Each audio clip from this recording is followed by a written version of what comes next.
Xin chào các bạn, nhiều người thường nghĩ rằng thời phong kiến là giai đoạn ổn định và trật tự tuyệt đối. Nhưng sự thật thì hoàn toàn ngược lại. Ngay cả Đại Việt, quốc hiệu tồn tại lâu nhất trong lịch sử Việt Nam, cũng đã sở hữu cho mình thành tích hàng ngàn các cuộc khởi nghĩa và nổi dậy rồi.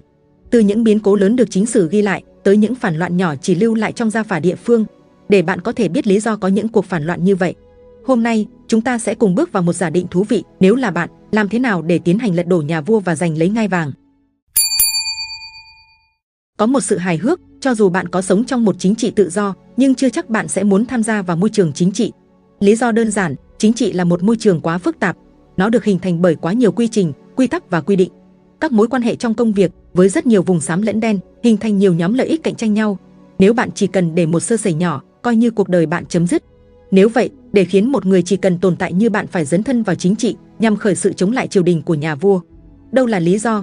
Dựa theo gen vị kỷ của Richard Dawkins, con người dù có cao thượng đến đâu, vẫn sẽ đấu tranh trước các mối nguy hại. Lý do vì mỗi cá thể sống sẽ luôn hành xử theo bản năng bảo tồn lợi ích. Khi triều đình tạo ra vô số hành động, khiến số đông cá thể không còn cảm thấy được sống, được hưởng, được bảo tồn. Lúc này, thì bản năng sinh học sẽ thúc đẩy họ chống lại hoặc xa lánh triều đình. Nghĩa là áp lực khiến bạn muốn dấn thân vào chính trị, chẳng qua vì bạn đang bị triều đình áp bức sự bảo tồn lợi ích của bản thân mình mà thôi. Lý do gì dẫn tới triều đình muốn áp bức bạn? Trong các lý do, thì lý do chủ chốt thường là vì nhà vua muốn trị nước bằng thế trị, tức muốn tạo thế lực mạnh cai trị xã hội. Nguyên do vì sao nhà vua cần thế trị? Vì nhà vua muốn có năng lực khiến kẻ khác phải phục mà không cần tranh biện. Theo Hàn Phi, đó chính là thế như sườn núi, người đứng ở trên đè người dưới, thế như nước chảy, kẻ thuận dòng sẽ mạnh, kẻ nghịch thì yếu. Với cách cai trị này, nhà vua có thể kiểm soát tuyệt đối đất nước mà không phụ thuộc vào phẩm chất hay tình cảm con người. Nhưng vì sao nhà vua lại không muốn dùng đức mà cai trị dân chúng, lại không muốn quần chúng tranh biện? Không phải làm vậy mới khiến xã hội thương yêu nhà vua sao? Câu trả lời rất đơn giản, vì dùng đức trị nước rất khó, nhưng tạo thế lực thì quá dễ. Đức trị đòi hỏi người cầm quyền có trí, có tâm, có sự tự chủ, mà điều đó trong thực tế rất hiếm. Nhưng thế trị thì chỉ cần có quyền, có quân, có luật, có phạt, nó tạo ra uy, khiến kẻ dưới sợ hãi và phục tùng. Nhà vua dẫu có bất tài vẫn trị nước được.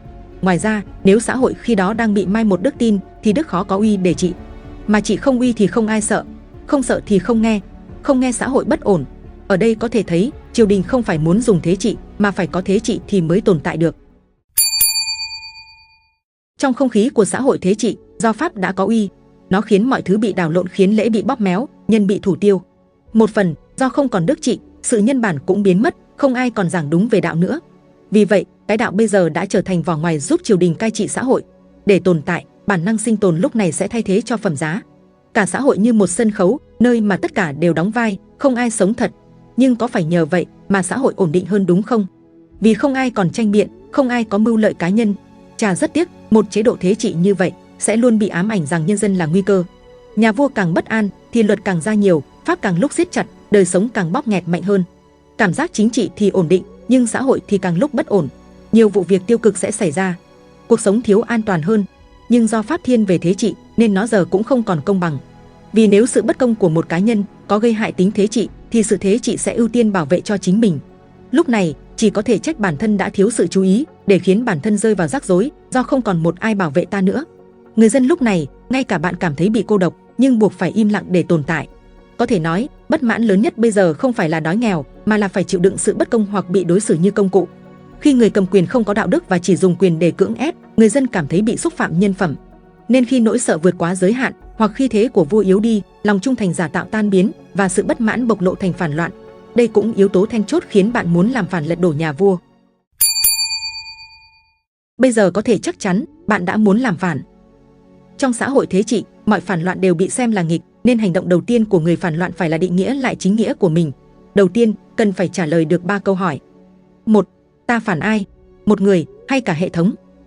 2. Ta phản vì gì? Vì dân hay vì ngôi? 3.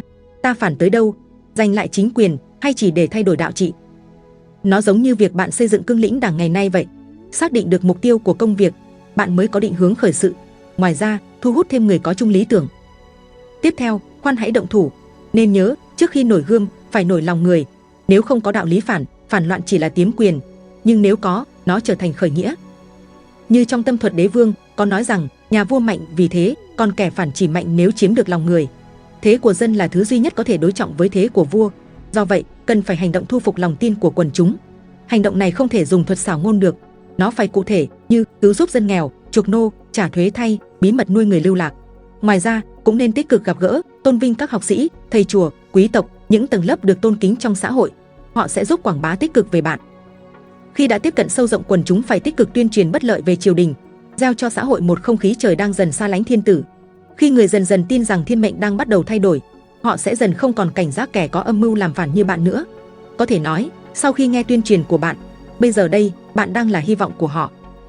Lúc này, vận động binh lính rất dễ, nên nhắm những người tầng lớp thấp như thất nghiệp, dân binh, thợ, thương nhân, dân lưu tán. Họ vốn bị ngoài rìa xã hội và yếu thế, nên bản thân họ cũng trong tình trạng không còn gì để mất. Nhiều khi, bạn cho họ một bữa ăn, đối đãi họ như người trong nhà, cho họ thấy lý tưởng của bạn là một tương lai mở cửa cho họ thoát khỏi tăm tối.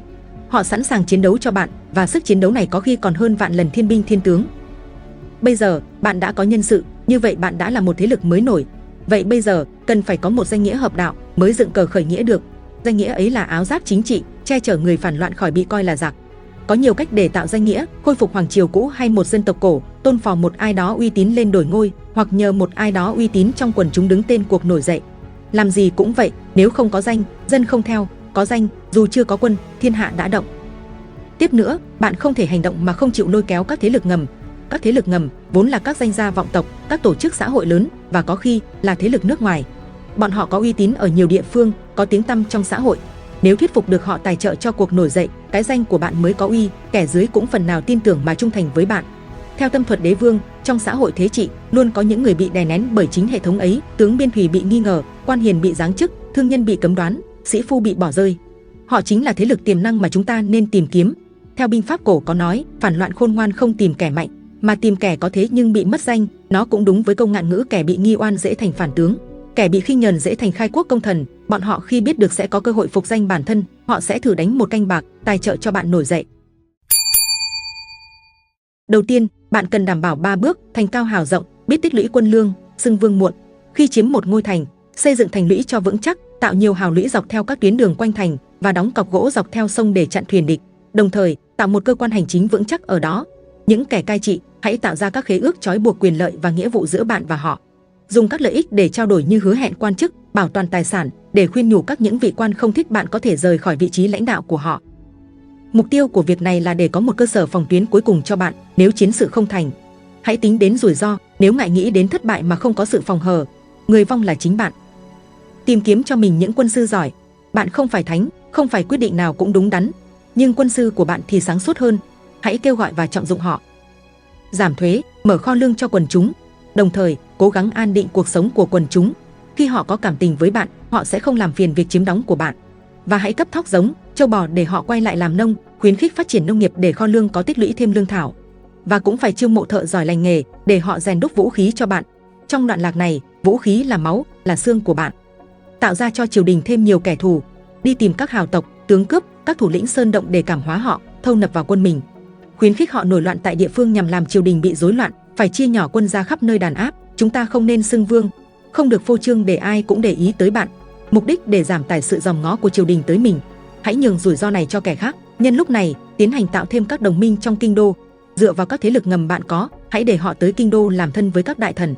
Đốt lót họ, để họ vào cung tuồn những thông tin thất thiệt khiến triều đình không thể nắm được kế hoạch tác chiến của bạn. Ngoài ra, dùng họ để gièm pha những đại thần trung thành, đẩy những kẻ đó vào chỗ chết hay bị ép phải tạo phản. Sẽ có những thuộc tướng bị nhà vua nghi ngờ, họ sẽ sợ chết. Không còn cách nào khác, họ phải bí mật tìm đến bạn mong có một lối thoát cho họ. Bạn có thể lợi dụng những kẻ này tiêu diệt ngược lại những thế lực ngầm có âm mưu bán đứng bạn. Hãy nên nhớ, trong lúc loạn lạc, kẻ nào cũng có thể hại bạn, đừng tin người bằng cảm tính. Nhưng hãy nhớ, dù bạn muốn triệt ai, tuyệt đối không được phá bỏ các khế ước đã hứa với quan tướng. Ngay cả bạn, dù cho có tí chút nảy sinh lòng ham muốn chuyên quyền, nhưng bạn cũng phải thừa nhận, sự trung tín là lợi ích tuyệt đối của tất cả. Người ta còn tin bạn, họ mới tiếp tục trung thành với bạn. Nên mọi âm mưu nham hiểm thế nào, hãy làm thật khéo và ổn thỏa mọi sự. Ngoài ra, ban ân uy cũng phải có lòng nhân đức, thể hiện lòng bao dung. Kẻ ngoài vì thế không sợ hãi hay nghi ngờ tới bạn.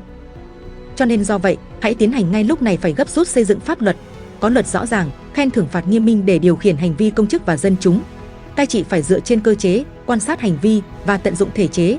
Có như thế, khi phạt thưởng sẽ công bằng, xã hội mới có lòng tin, đời sống dân cư mới ổn định và văn minh. Giả sử bạn đã chiến thắng, tiến vào kinh đô, bạn gặp được tên vua thì cần làm gì? Hãy ép buộc ông ta đọc chiếu thoái vị, sau đó làm lễ lên ngôi.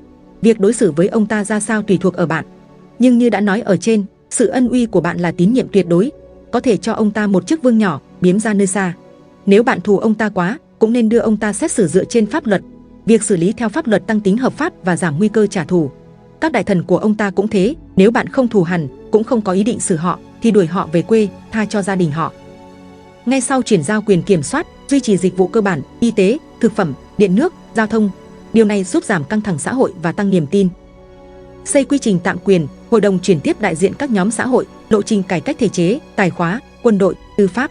Đây là phần quan trọng để tránh khoảng trống quyền lực dẫn tới hỗn loạn. Thiếu kế hoạch chuyển tiếp thường tạo hỗn loạn sau thay đổi, đôi khi còn dẫn tới nội chiến. Thiết lập Ủy ban Sự thật và Hòa giải, tiến hành chương trình ban thưởng, bồi thường và tái thiết kinh tế, nhằm phục hồi mối liên kết xã hội và tránh chu kỳ thù hận. Khi tiến hành xong, cũng nên giải giáp một phần binh lính, cho họ về quê làm ruộng, tránh trữ quá nhiều quân mà có biến loạn.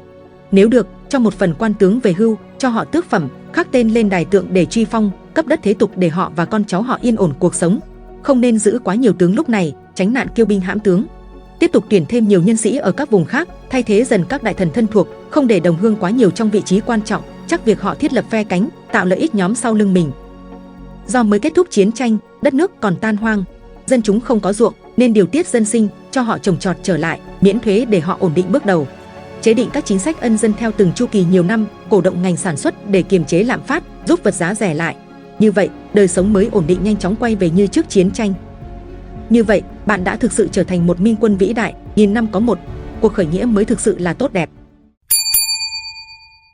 Dù sự chuyển giao quyền lực của bạn có đến từ sự bất mãn chính đáng, nhưng vì bạn đã thực hiện theo đúng như những gì tôi chỉ bày trong suốt video. Chúc mừng, bạn đã đi theo vết xe đổ của ông vua trước, tạo một chế độ thế trị cho bản thân mình. Khi lên ngôi, dù bạn có cố gắng dựng lập thể chế đức trị, nhưng vì trước đó, bạn đã tạo dựng nhiều phe cánh vây quanh mình. Lúc này, chắc chắn bạn đã có cho mình ý định thanh trừng những tướng sĩ đã từng đồng cam cộng khổ với bạn, chỉ vì bạn nghi ngờ họ có ý định ám toán bạn. Khi việc thanh trừng này dâng cao, bạn lại tăng nhiều luật hơn, pháp trị càng ngày nghiêm khắc hơn, có khi thái quá hơn cả tiền triều. Đến cả quần chúng, ban đầu, bạn tạo nhiều quyền lợi lẫn tự do ngôn luận cho người dân, để họ thoải mái khi quay lại cuộc sống. Nhưng sau khi không khí ngôn luận dâng trào, quần chúng đặt nhiều vấn đề hơn với bạn về những kế hoạch tương lai sau này. Bạn sẽ cảm thấy họ lắm chuyện và lại tiếp tục siết chặt ngôn luận giống như tiền triều từng làm.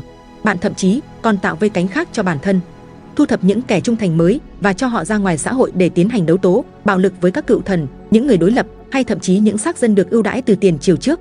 Bạn tống khứ họ tới các nơi khổ sai, tịch thu gia sản họ để lấp đầy ngân khố vốn đã cạn rỗng do những chính sách an dân trước. Và xã hội lại quay về quá khứ, như chưa hề có thứ gì thay đổi sau cuộc lật đổ. Nhiều người dân lúc này lại quay về không khí bất mãn như trước. Họ lại nhớ về tiền triều, họ nhung nhớ ông vua trước, họ hối hận vì đã ủng hộ bạn. Cuối cùng, lại sắp có một cuộc tạo phản mới.